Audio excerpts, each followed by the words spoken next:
আল হাসাদু আউয়ালু যামবিন আসাল্লাহ বিহি ফিস সামাই। বলে হিংসা এমন একটা গুনাহ যেই গুনাহটা সংগঠিত হয়েছিল সর্বপ্রথম আসমানে।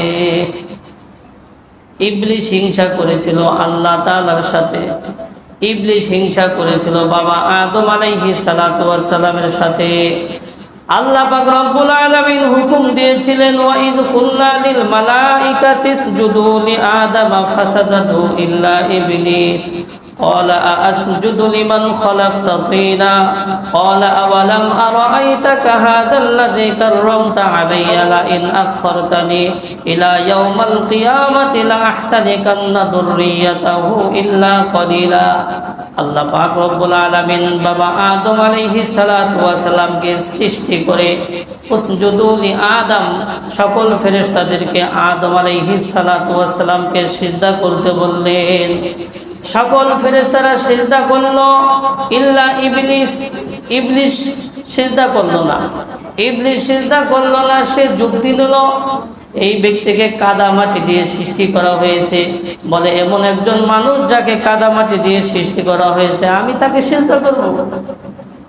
সে আরো যুক্তি দিয়েছিল, খালাকতানি মিন নারিন ওয়া খালাকতাহু মিন তিন।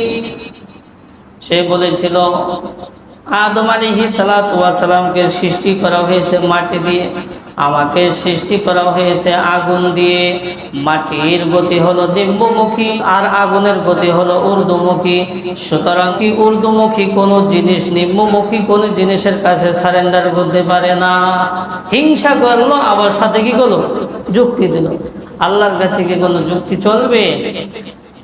আল্লাহ রাব্বুল আলামিনের কাছে কোনো যুক্তি চলবে না। সে আরো বলল, ক্বালা আরাআইতাকা হাযাল্লাযী কাররামতা আলাইয়া লা ইন আখখারতানি ইলা ইয়াউমিল কিয়ামাতি লা আহতানিকান্না যুররিয়াতাহু ইল্লা কলিলা। এই ব্যক্তি যাকে আমার উপর সম্মানিত করা হয়েছে, আমি তাদের বংশধরকে ধ্বংস করে ছাড়ব ইল্লা কলিলা, তবে অল্প কিছু সংখ্যক ছাড়া, অল্প কিছু সংখ্যক ছাড়া আমি তাদের সকলকে ধ্বংস করে ছাড়ব।